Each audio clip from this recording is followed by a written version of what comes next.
totalmente, Gabriel, y se pueden citar muchos ejemplos más de lo que vos mismo estabas mencionando. Digo, acá, por ejemplo, en la ciudad hay controles policiales por todos lados, algunas veces paran para pedir algún tipo de documentación a la gente, otras veces no, simplemente están, la gente no se sabe qué.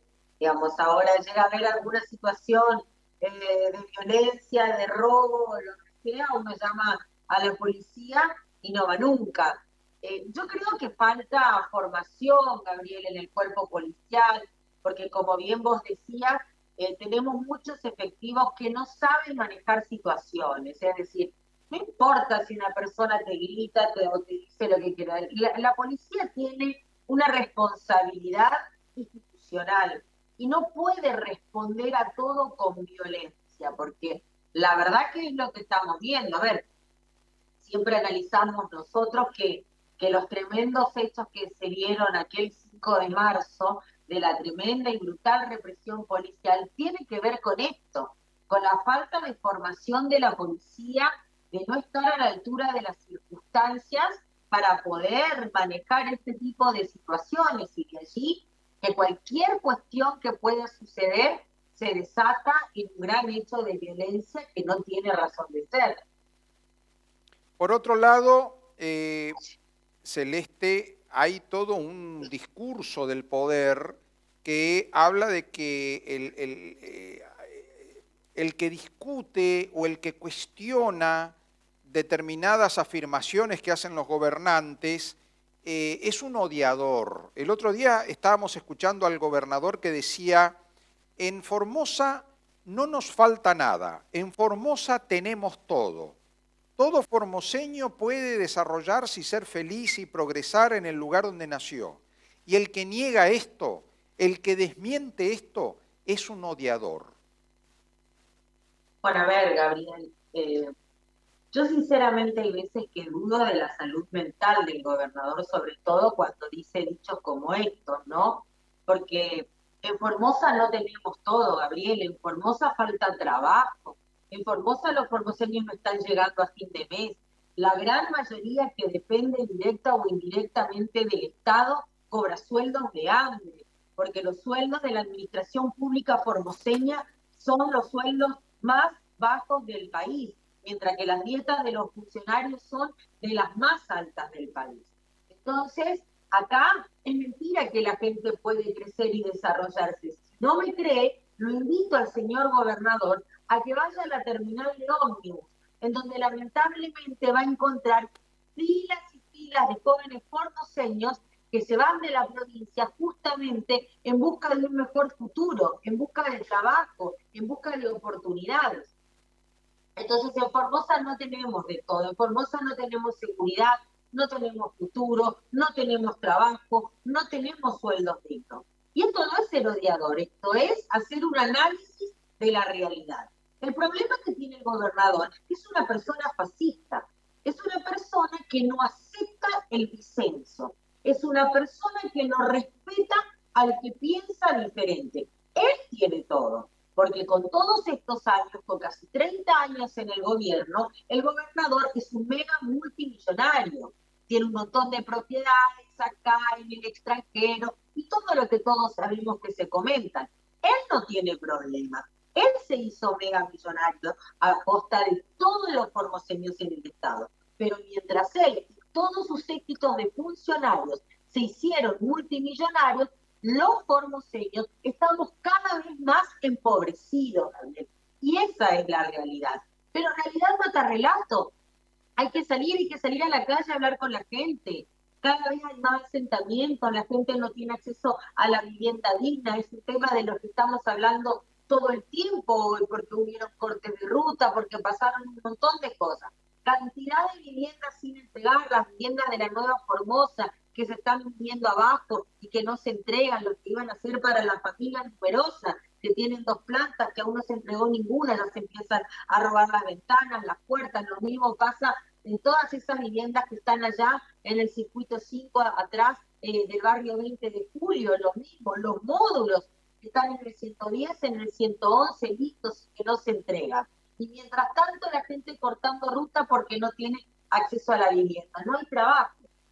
Pero bueno, no me extraña a su vez que diga eso. En primer lugar, porque él necesita construir un relato. Él necesita, de alguna manera, decir públicamente que, bueno, como lleva más de un cuarto de siglo en el poder, que él hizo una buena gestión, porque en realidad esto es lo que está tratando de ocultar. Es el principal responsable de la pobreza, de la falta de trabajo y de que Formosa encabece los peores rankings nacionales.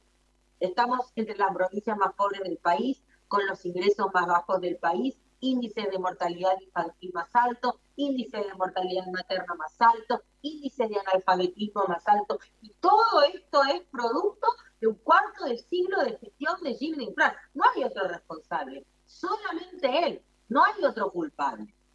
Entonces, bueno, basta, yo le recomendaría al gobernador que deje de andar saludando como reina de la primavera por la costanera en la tardecita, esa costanera que para él la limpian y la dejan muy linda, sino que vaya y empiece a recorrer los barrios que hace años que no recorre, pero que vaya y hable con la gente, no que vaya como va en los operativos, en donde entra con su guardaespaldas, con todos sus equipos de aplaudidores, da un discurso siempre fuera de lugar porque ya no está manteniendo la línea y después se va a su casa rodeado de toda su seguridad y de los aplaudidores seriales. Que vaya y hable con la gente, que baje de su camioneta importada, que vaya al lote 111, al lote 100, que hable con la gente. Hace no sé cuán más de una década que no recuerdo que el gobernador haga eso. Y por eso, bueno, después pasan estas cosas, dice semejante estupideces públicamente.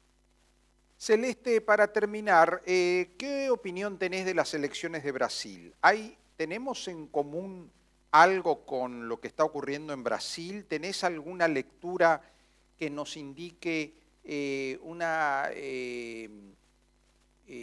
expectativa de cambio? Después de todo, Bolsonaro fue el presidente que estuvo a cargo de la situación de salud pública en Brasil durante el COVID, durante la pandemia, y una parte importante de la crítica que recibió fue esta situación, ¿no? ¿Cómo manejó la pandemia? ¿Qué pensás vos? A ver, también Bolsonaro tuvo la línea de Donald Trump con respecto a la pandemia, ¿no? De esta cosa de la negación y de las grandes multinacionales que inventan los virus y así. Hubo millones y millones de muertos, hubiese sido totalmente evitable.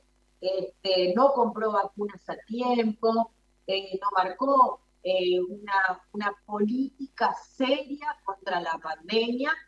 Creo que fue el único país de la región que tuvo esta actitud y la verdad que su pueblo lo sintió porque millones y millones de brasileños fallecieron en muertes absolutamente evitables si el Estado, en este caso el gobierno de Bolsonaro, hubiese tomado las medidas. A ver, Gabriel, yo la verdad que con respecto a Brasil tengo una mirada poco usual, por respeto, digo, a ver, yo sinceramente anhelo que gane Lula. ¿Y por qué lo digo? Siempre discuto con muchos amigos kirchneristas en estas cosas de que Lula es igual a Kirchner, no. No, ojalá, ojalá Kirchner hubiese tenido algo de Lula. A ver, yo creo que hay algo que hay que criticarle fuertemente al gobierno de Lula y que ha sido la corrupción probada, en este caso de Lavallato y de Odebrecht, como lo han tenido y en el mismo caso inclusive todos los gobiernos de la región. La verdad que yo creo que esto es algo que, más allá de Brasil, de la elección y demás, los latinoamericanos, Gabriel, tenemos que empezar a replantearlo. Los hechos de corrupción de todos los gobiernos latinoamericanos, de derecha, de izquierda, del centro, de como realmente creo que la corrupción es algo que azota a nuestra región en términos del ejercicio de la política y me parece que esto es una preocupación grave de la que tenemos que ocuparnos porque no hay ningún país que haya estado exento a esto. Pero sí es cierto que las estadísticas del gobierno de Lula marcan una diferencia tremenda con el kirchnerismo. A ver, cuando el kirchnerismo se va del gobierno en su primera etapa, no cuento esto, nos dejó uno de cada tres argentinos por debajo de la línea de pobreza. El gobierno de Lula sacó a 20 millones de brasileños de la línea de pobreza con empleo genuino. Cuando el kirchnerismo se va del gobierno, nos dejó destrozados en términos de relaciones internacionales, porque sus únicos amigos eran Venezuela y creo que Cuba y un par más. Lula se abrazaba con todos los países latinoamericanos, pero sin embargo tuvo la capacidad de sentarse frente a la gran potencia, con la que ha tenido intercambios económicos, con la que ha firmado acuerdos, lo que hizo que Brasil siga siendo la potencia latinoamericana. Inclusive ha llegado hasta exigir en la ONU un lugar en el Consejo de Seguridad para Brasil en representación de los países latinoamericanos, ya que ahí están solo sentadas las 5 potencias mundiales que tienen el mundo y nadie de nuestra región.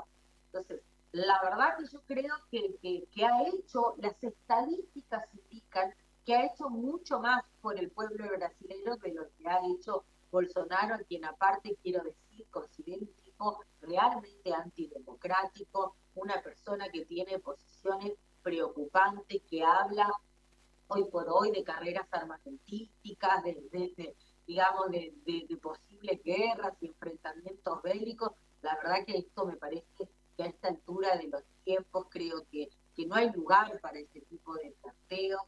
La verdad que no me siento representada en lo absoluto. Así que ojalá gane Lula. Igualmente, bueno, la elección fue muy pareja, va a haber dentro de 30 días un balotaje, allí habría que ver los otros espacios políticos con quien hacen alianzas, sin lugar a dudas. Eso va a ser clave para resolver la situación, pero quiero volver a la primera reflexión. Gane Lula, Bolsonaro en Brasil o inclusive en cualquiera de nuestros países latinoamericanos. Realmente creo que tenemos que ocuparnos de los altos índices de corrupción que tienen los gobiernos en nuestra región.